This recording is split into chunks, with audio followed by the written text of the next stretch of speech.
Olá a você que nos acompanha nos estudos no livro de Gênesis através da EBD Online da PIB de Manaus. Tem sido uma experiência gratificante poder compartilhar algumas lições deste livro da origem, da criação e também da formação do povo pelo qual Deus abençoará toda a terra. Em especial aprender mais sobre Abraão, este homem que nos desafia a andar com Deus de fé em fé. Afinal, o apóstolo Paulo já diz em Romanos 1,17: o justo viverá da fé. Hoje veremos os capítulos que vai de 21 a 27. Eu resumi o que vai em cada um desses capítulos. Capítulo 21 nos fala sobre o nascimento de Isaque.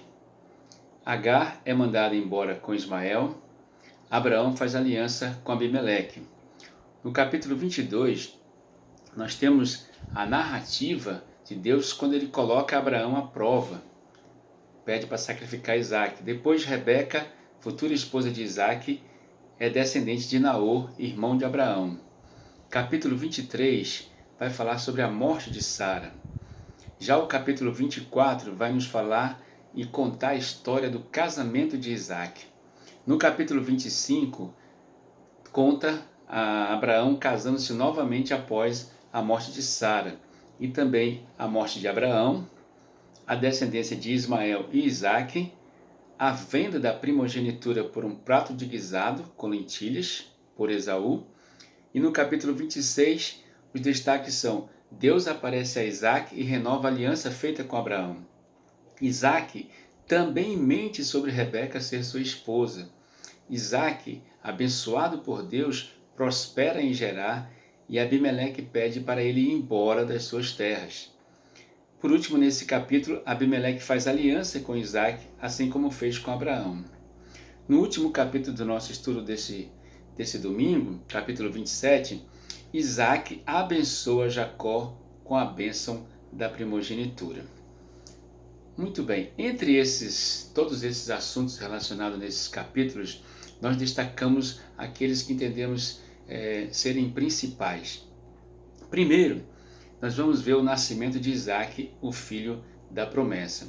Essa narrativa está no capítulo 21 do livro de Gênesis, do versículo 1 ao versículo 27. Eu gostaria de ler essa narrativa. O texto diz assim: Visitou o Senhor a Sara, como lhe dissera, e o Senhor cumpriu o que lhe havia prometido. Sara concebeu e deu à luz um filho a Abraão na sua velhice, no tempo determinado de que Deus lhe falara. Ao filho que lhe nasceu, que Sara lhe dera à luz, pôs Abraão o nome de Isaque. Abraão circuncidou a seu filho, que Sara lhe circuncidou a seu filho Isaque, quando este era de 8 dias, segundo Deus lhe havia ordenado. Tinha Abraão 100 anos quando lhe nasceu Isaque, seu filho. E disse Sara: Deus me deu motivo de riso, e todo aquele que ouvir isso vai rir-se juntamente comigo. E acrescentou: Quem teria dito a Abraão que Sara amamentaria um filho? Pois na sua velhice lhe dei um filho. Muito bem, essa é a narrativa do capítulo 21, que está na nossa lição de hoje. Mas antes, no capítulo 20, é bom nós frisarmos o que aconteceu, porque Abraão, no capítulo 20, vai ter novamente dificuldade em dizer que Sara é sua mulher, que Sara é sua esposa. O medo de ser morto é a desculpa principal que Abraão deu para Abimeleque, dizendo que ela era sua irmã. Diante de todas as reafirmações feitas por Deus da aliança e diante das últimas aparições do Senhor, quando faz uma comunicação direta à própria Sara que lhe nascerá um filho, como pôde Abraão colocar em risco o cumprimento da promessa, permitindo que Abimeleque tomasse a Sara para ser sua esposa? Bom, Deus, que zela pelas promessas que faz, não permitiu que Abimeleque a tocasse. Revelou que Sara era mulher de Abraão. Apesar de novamente Abraão falhar, Deus, zeloso pela sua palavra, não permite que a promessa seja comprometida. O destaque, então, do capítulo 21 é o nascimento de Isaac. E a palavra de Deus diz, então, como acabamos de ler, que visitou o Senhor a Sara, como lhe dissera, e o Senhor cumpriu o que havia prometido.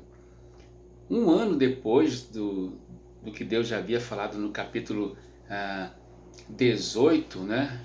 Diz lá que Abraão tinha 99 anos e Sara estaria chegando aos 90. Então, um ano depois, Deus cumpriu o que havia dito a Sara. Deus cumpriu o que havia prometido a Sara. São passados agora 25 anos desde que Deus prometera a Abraão, quando ele iniciou a sua caminhada lá em Ur dos Caldeus, saindo de Ur dos Caldeus, né? E agora acontece o cumprimento da promessa. Eu penso que a partir de agora, uma frase deve ter deve ter ficado marcada na mente de Abraão e da própria Sara. É a frase que está no capítulo 18, o verso 14, no início do verso 14, que diz assim: existe alguma coisa impossível para o Senhor? Isso na Nova Versão Internacional. Na Revista Atualizada vai dizer assim: acaso para o Senhor há coisa demasiadamente difícil? Bom, afinal Abraão tem 100 anos e Sara 90 anos. Lá em Hebreus 11, no verso 11 e 12, vai dizer assim: pela fé também a própria Sara recebeu poder para ser mãe, não obstante o avançado de sua idade, pois teve por fiel aquele que lhe havia feito a promessa. Por isso também de aliás já amortecido, saiu uma posteridade tão numerosa como as estrelas do céu e inumerável como a areia que está na praia do mar. É assim que Hebreus trata e interpreta esse momento da vida de Abraão e Sara. Creio que essa frase não deve ter sido esquecida mais nunca, especialmente por Abraão. Muito bem, o Todo-Poderoso Deus da Aliança então cumpriu sua promessa, cumpriu a sua palavra a despeito das fragilidades de fé de Abraão e de Sara, que na verdade vão crescendo ao longo da caminhada com Deus. Abraão cumpriu a sua parte da promessa que Deus havia pedido a ele e circuncidou Isaque ao 8º dia. Uma curiosidade, você sabe quantos anos Abraão andou com Deus desde que saiu lá de Ur e de Harã até a sua morte? Pesquise. O segundo momento desse capítulo é quando Agar é mandada embora com seu filho Ismael. Está do verso 8 ao verso 21. O texto registra que no dia que Isaac foi desmamado, Abraão deu um banquete. Certamente Isaac foi crescendo e vivendo as experiências normais de uma criança da sua época, dentro daquela cultura nômade, né? Vivendo em tendas. Em Gênesis 21:9, então, narra que Sara, porém, viu que o filho que Agar, a egípcia, dera a Abraão, estava rindo de Isaac. As traduções e as versões usam palavras diferentes. A versão Revista Atualizada usa caçoava de Isaac. Rindo de Isaac é a nova versão internacional. Alguns comentaristas do Antigo Testamento defendem que a melhor tradução seria caçoava, ou também gracejava e até mesmo insultava. Né? A Sara diz então para Abraão: livre-se versículo 10. Livre-se daquela escrava e do seu filho, porque ele jamais será herdeiro com o meu filho Isaque. A versão revista atualizada vai dizer: rejeita essa escrava e seu filho. O Novo Testamento refere-se a essa narrativa entre Sara e Agar para fazer uma analogia entre as duas alianças. Em Gálatas, capítulo 21 a 31, fala então dessa analogia, né? Diz assim o texto: Dizei-me vós, os que quereis estar sob a lei, acaso não ouvis a lei? Pois está escrito que Abraão teve 2 filhos, um da mulher escrava e outro da livre. Mas o da escrava nasceu segundo a carne, o da livre, mediante a promessa. Estas coisas são alegóricas, porque estas mulheres são 2 alianças. Uma, na verdade, se refere ao Monte Sinai, que gera para a escravidão. Esta é Agar. Ora, Agar é o Monte Sinai na Arábia e corresponde à Jerusalém atual, que está em escravidão com seus filhos. Mas a Jerusalém lá de cima é livre, a qual é nossa mãe. Porque está escrito: alegra-te, ó estéril, que não dás à luz, exulta e clama, tu que não estás de parto, porque são mais numerosos os filhos da abandonada que os da que tem marido. Vós, porém, irmãos, sois filhos da promessa como Isaque. Como, porém, outrora o que nascera segundo a carne perseguia ao que nasceu segundo o Espírito, assim também agora. Contudo, que diz a Escritura? Lança fora a escrava e seu filho, porque de modo algum o filho da escrava será herdeiro com o filho da livre.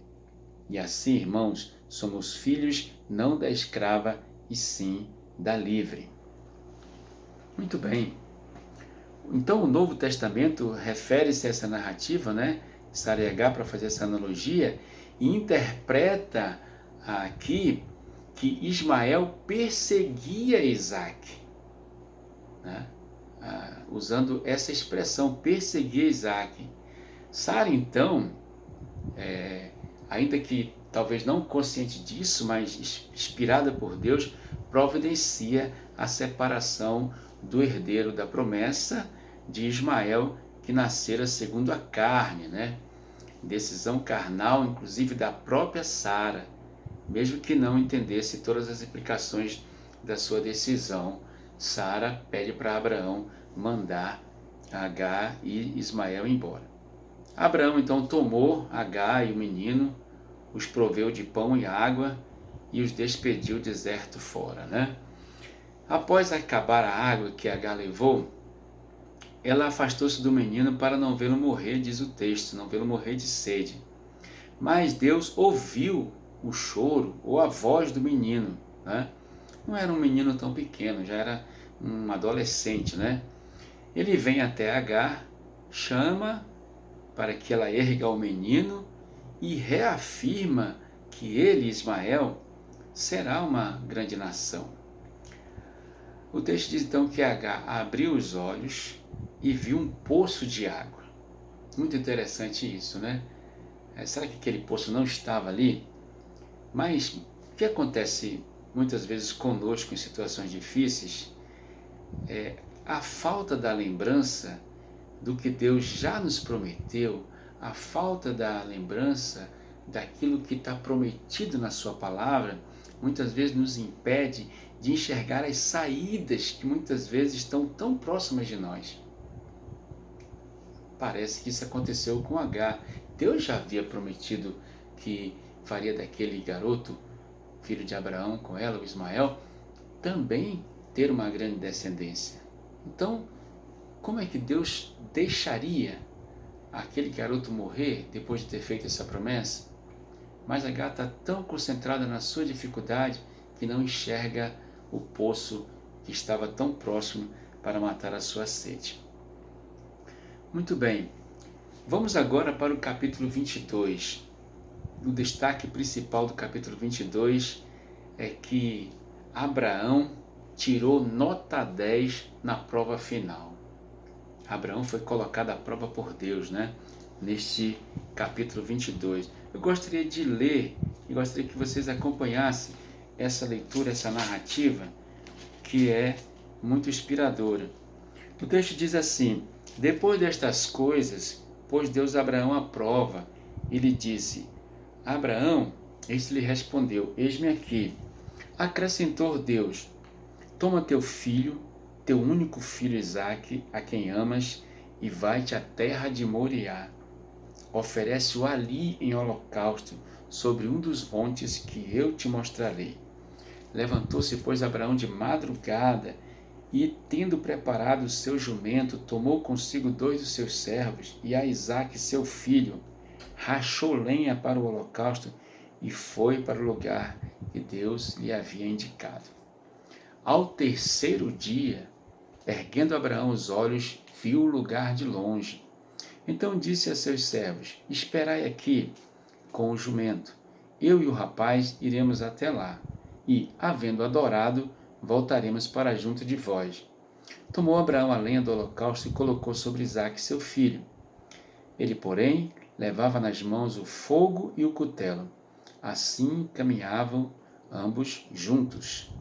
Quando Isaque disse a Abraão, seu pai: meu pai, respondeu Abraão, eis-me aqui, meu filho. Perguntou-lhe Isaque: eis o fogo e a lenha, mas onde está o cordeiro para o holocausto? Respondeu Abraão: Deus proverá para si, meu filho, o cordeiro para o holocausto. E seguiam ambos juntos. Chegaram ao lugar que Deus lhe havia designado. Ali edificou Abraão um altar, sobre ele dispôs a lenha, amarrou Isaque, seu filho, e o deitou no altar em cima da lenha. E, estendendo a mão, tomou o cutelo para imolar o filho. Mas do céu lhe bradou o anjo do Senhor: Abraão, Abraão! Ele respondeu: eis-me aqui. Então lhe disse: não estendas a mão sobre o rapaz, e nada lhe faças, pois agora sei que temes a Deus, porquanto não me negaste o filho, o teu próprio ou teu único filho. Tendo Abraão erguido os olhos, viu atrás de si um carneiro, preso pelos chifres entre os arbustos. Tomou Abraão o carneiro e o ofereceu em holocausto, em lugar do seu filho. E pôs Abraão por nome àquele lugar: o Senhor proverá. Daí dizer-se até o dia de hoje: no monte do Senhor se proverá. Então do céu bradou pela segunda vez o anjo do Senhor a Abraão e disse: jurei por mim mesmo, diz o Senhor, porquanto fizesse isto e não me negaste o teu próprio filho, que deveras te abençoarei e certamente multiplicarei a tua descendência como as estrelas do céu e como a areia na praia do mar. A tua descendência possuirá a cidade dos seus inimigos. Nela serão benditas todas as nações da terra, porquanto obedeceste a minha voz. Então Abraão voltou aos seus servos e juntos foram para Berseba, onde fixou residência. Que narrativa, né? Então eu vou chamar esse momento de prova final, né? O pedido de Deus para Abraão sacrificar Isaque foi a prova final. Porque depois desses acontecimentos, não vai haver outros desafios registrados onde Abraão precisasse demonstrar sua fé, agora uma fé maiúscula, né, no Deus Todo-Poderoso, que ele exigiu que andasse na sua presença e fosse íntegro. Deus falou com Abraão e ele respondeu, né, eis-me aqui, como já lemos, tomou teu filho. Abraão fez tudo isso, né? Tomou Isaque, preparou a lenha e foi para o local que Deus havia indicado para sacrificar, para oferecer ali a Deus o seu filho Isaque, como lhe foi pedido. No livro de Hebreus, falando sobre essa passagem, vai dizer o seguinte: Hebreus capítulo 11, nós vamos ler assim, versículos 17 a 19. Pela fé, Abraão, quando posto à prova, ofereceu Isaque. Estava mesmo para sacrificar o seu unigênito, aquele que acolheu alegremente as promessas. A quem se tinha dito, em Isaque será chamada a tua descendência, porque considerou que Deus era poderoso até para ressuscitá-lo dentre os mortos, de onde também figuradamente o recobrou. É assim que o Novo Testamento interpreta esse momento da vida de Abraão. Eu registrei aqui também o comentário de Henry Halley no seu manual bíblico, um comentário abreviado da Bíblia. Ele vai dizer assim sobre essa narrativa do sacrifício de Isaque. O sacrifício de Isaque foi uma figura profética da morte de Cristo.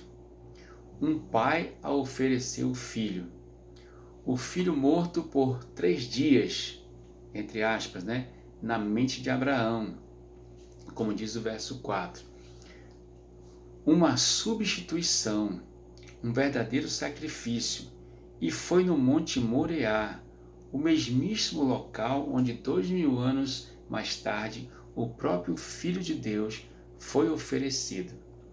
De modo que foi uma sombra, na hora do nascimento dessa nação judaica, do grande evento em prol de cuja realização esta nação foi suscitada, ou para o qual essa nação foi levantada. Achei muito interessante registrar isso aqui no nosso estudo. Algumas curiosidades e algumas coisas interessantes sobre as atitudes de Abraão, Diz o texto que ele saiu de madrugada, mostrando disposição em cumprir o que a Deus havia mandado. Levou tudo o que precisava para oferecer o holocausto. Ele foi sábio ao pedir para os seus servos que esperassem à distância. Eles não iam entender nada se tivesse ido com Abraão até o lugar do sacrifício. Ele foi sábio também ao responder para Isaque, que lhe perguntou pelo cordeiro para o sacrifício. Que ele respondeu que Deus proveria o animal. Penso que Isaque já havia acompanhado Abraão em outros cultos que ele prestou a Deus, sacrificando algum cordeiro. Por isso ele pergunta: onde está o cordeiro? Nós não sabemos como foi que Abraão fez para amarrar Isaque e o colocar sobre a lenha no altar.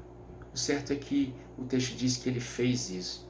E quando ele estava pronto, então, para descer o cutelo, é o termo usado na Bíblia, sobre o rapaz, o anjo do Senhor falou com ele e disse: não toque no rapaz. Na Nova Versão Internacional, disse o anjo: não lhe faça nada, agora sei que você teme a Deus, porque não me negou seu filho, o seu único filho. Capítulo 22, versículo 12. Bom, naquele lugar, Deus foi para Abraão o Deus provedor.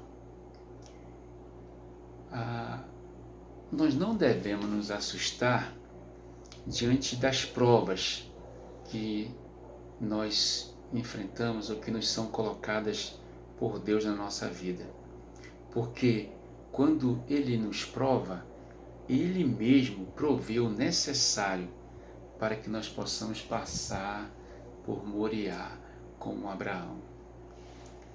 Então, Abraão ouviu de Deus, lá no final do texto que nós lemos, o anjo fala novamente com Abraão e diz: juro por mim mesmo, na versão internacional, declara o Senhor, que por ter feito o que fez, não me negando seu filho, seu único filho, esteja certo de que eu o abençoarei e farei seus descendentes tão numerosos como as estrelas do céu e como a areia das praias do mar. Sua descendência conquistará as cidades dos que lhe forem inimigos, e por meio dela todos os povos da terra serão abençoados, porque você me obedeceu. Mais uma vez, Abraão ouviu de Deus a reafirmação da promessa de ter uma descendência numerosa, como as estrelas do céu e como a areia da praia do mar, ser bem-sucedido contra os inimigos e abençoar todos os povos da terra por sua obediência. Por isso, eu digo que Abraão tirou nota 10 na prova final. No final deste capítulo, dos versos 20 a 23, aparece a descendência de Naor, o irmão de Abraão. A razão principal dessa narrativa da descendência de Naor é para, na sequência, aparecer de onde veio Rebeca, que vai ser a esposa de Isaac, né? Que Abraão vai enviar o servo para buscar uma esposa para ele. Muito bem, o capítulo 23, nós vamos ver a narrativa da morte de Sara. Sara morreu aos 127 anos e Abraão comprou todo o campo de Macpela, que pertencia a Efron, né, um hitita. Esse local foi usado como um cemitério da sua família.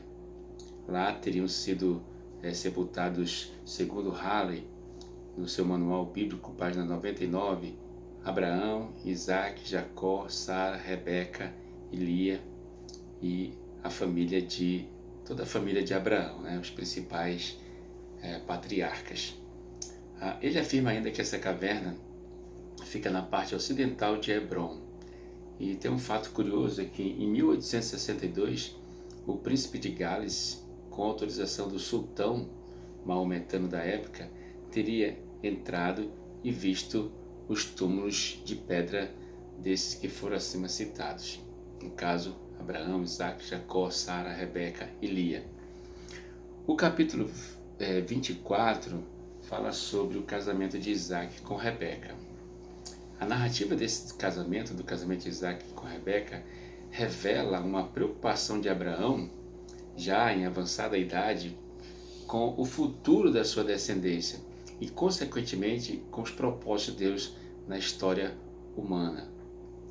Os versos de 2 a 8 vão falar, então, sobre como se deu essa preocupação de Abraão para que Isaac não casasse com cananitas. Ele vai dizer, não quero que Isaac se case com cananitas. Ele vai dizer, não quero que ele volte para a terra de onde Abraão saiu, de onde ele saiu. Abraão vislumbra a promessa da terra prometida. O Novo Testamento diz assim, em Hebreus 11, 13 a 16. Todos estes ainda viveram pela fé e morreram sem receber o que tinha sido prometido. Viram-nas de longe e de longe as saudaram, reconhecendo que eram estrangeiros e peregrinos na terra. Os que assim falam mostram que estão buscando uma pátria. Se tivessem pensado naquela de onde saíram, teriam oportunidade de voltar. Em vez disso, esperavam eles uma pátria melhor, isto é, a pátria celestial. Por essa razão, Deus não se envergonha de ser chamado o Deus deles, pois preparou-lhes uma cidade. Então, Abraão está vislumbrando o futuro da descendência, o futuro do cumprimento das promessas de Deus. Então, ele quer que Isaac case com alguém do seu povo, que eram tementes a Deus. Assim, ele resguardaria Isaac e a sua descendência, consequentemente, de se envolverem com a idolatria de Canaã. O comentarista Kilde vai dizer assim, no seu comentário, o compromisso de casar-se somente dentro do povo de Deus haveria de manter-se através de todo o Velho Testamento, bem como do Novo. E aí ele cita Deuteronômio 7, 3 e 4, onde diz assim, Deuteronômio 7, 3 e 4, não se casem com pessoas de lá, não deem suas filhas aos filhos delas, nem tome as filhas delas para os seus filhos, pois elas desviaram seus filhos de seguir-me, para servir a outros, elas desviariam seus filhos de seguir-me para servir a outros deuses, e por causa disso a ira do Senhor se acenderia contra vocês e rapidamente os destruiria. Então, essa recomendação já aparece lá no Deuteronômio para o povo de Deus antes de entrarem na terra prometida. No Novo Testamento, no final do capítulo 7, no versículo 39, Paulo, falando sobre o casamento, ele vai dizer assim: contanto que ele pertença ao Senhor. Ele está falando do novo casamento de alguém que teria ficado viúvo, no caso. Então, contanto que seja no Senhor. Muito bem. Há um destaque aqui para o servo de Abraão, pelo seu comprometimento com as preocupações do seu Senhor. A oração feita por ele demonstra isso. Ele vai orar a Deus pedindo para ser bem-sucedido e vai dizer assim: então orou: Senhor, Deus do meu senhor Abraão, dá-me neste dia bom êxito e seja bondoso com o meu senhor Abraão. Como vês, estou aqui ao lado desta fonte e as jovens do povo desta cidade estão vindo para tirar água. Concede que a jovem a quem eu disser, por favor, incline o seu cântaro e dê-me de beber, e ela me responder, bebe, também darei água aos teus camelos, seja essa a que escolheste para teu servo Isaque. Saberei assim que foste bondoso com o meu Senhor. Isso está lá no versículo de 12 a 14 do capítulo 24. E Deus foi bondoso com o servo, e ele encontrou Rebeca, que por sinal era tão bonita quanto Sara, né? A mãe de Isaque. E a trouxe, e Isaque então casou-se com ela. Isaque tinha 40 anos quando casou-se com Rebeca. O capítulo 25 vai narrar o outro casamento de Abraão, né? O casamento de Abraão com Quetura, e também vai falar da morte de Abraão. Abraão ele casou-se então novamente após a morte de Sara com esta mulher chamada Quetura. Esta lhe gerou filhos que Abraão tratou de separá-los de Isaque. Os versos 5 e 6 do capítulo 25 vão dizer assim: Abraão deixou tudo o que tinha para Isaque, mas para os filhos de suas concubinas deu presentes e ainda em vida enviou-os para longe de Isaque, para a terra do Oriente. Dentre esses povos oriundos de Abraão e Quetura estão os medianitas, né? Descendentes de um dos filhos de Abraão chamado Midian. A referência às suas concubinas deve estar se referindo a Agar, né, mãe de Ismael, e a segunda mulher de Abraão, Quetura. Sobre a morte de Abraão, há o seguinte registro: Abraão viveu 175 anos, morreu em boa velhice, em idade bem avançada, e foi reunido aos seus antepassados. Seus filhos, Isaque e Ismael, o sepultaram na caverna de Macpela, perto de Manre, no campo de Efron, filho de Zoar, o Hitita, campo que Abraão comprou dos hititas. Foi ali que Abraão e Sara, sua mulher, foram sepultados. Versos de 7 a 10 do capítulo 25. Como Deus já havia dito lá em Gênesis 15:15, assim aconteceu. Abraão morreu em boa velhice, idade bem avançada, e foi enterrado por Isaque e Ismael lá em Macpela junto a Sara.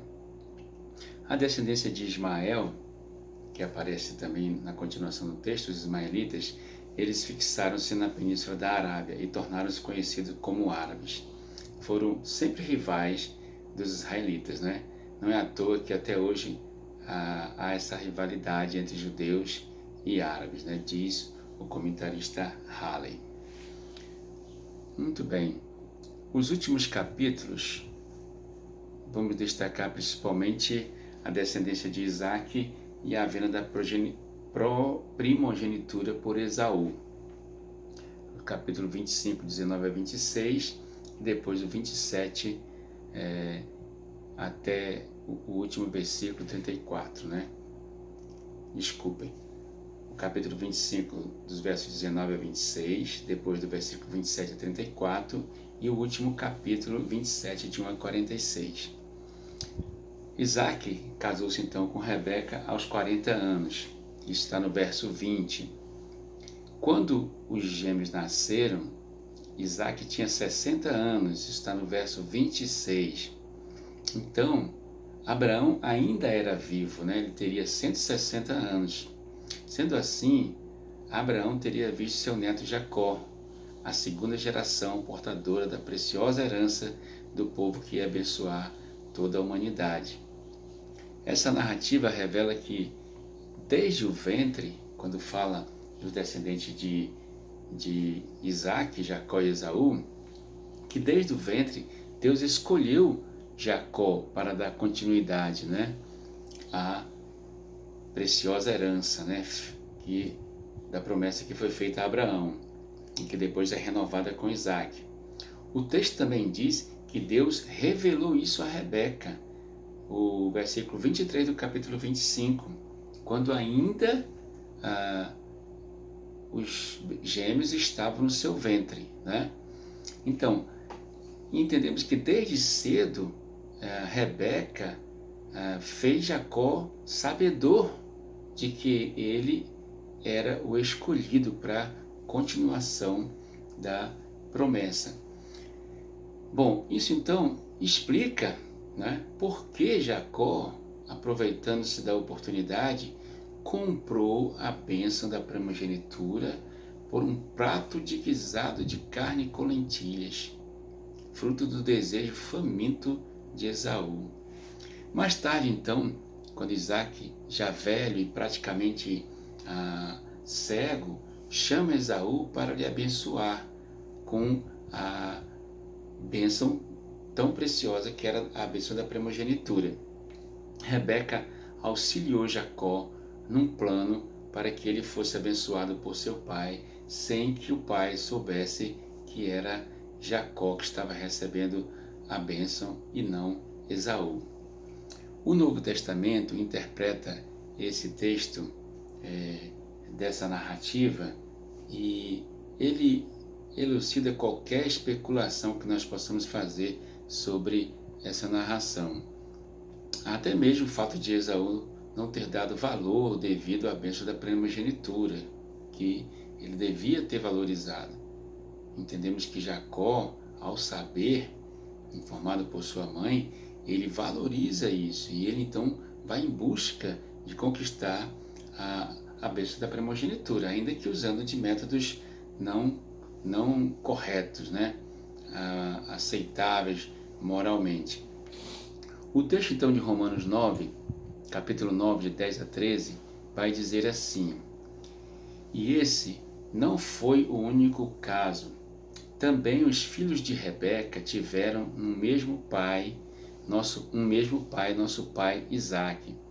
Todavia, antes que os gêmeos nascessem ou fizessem qualquer coisa boa ou má, a fim de que o propósito de Deus, conforme a eleição, permanecesse, não por obras, mas por aquele que chama, foi dito a ela: o mais velho servirá ao mais novo. Como está escrito: amei Jacó, mas rejeitei Esaú. Então, meus amados, o que aconteceu ali foi eleição da parte de Deus. Foi escolha dentro da vontade soberana de Deus, conhecendo desde o ventre, não é, cada um daqueles gêmeos ali. Ele escolheu então Jacó, usando a sua soberania. E isso vai se confirmar, essa escolha antecipada desde o ventre, quando Deus vai falar com Jacó lá em Betel, né? Que isso já é um registro do capítulo 28, que veremos na próxima lição, a lição 9, com a professora, a irmã Alice Lage. Leia os capítulos de 28 a 31 e acompanhe a próxima lição, que certamente vamos continuar sendo edificados através do livro de Gênesis. Que Deus nos abençoe.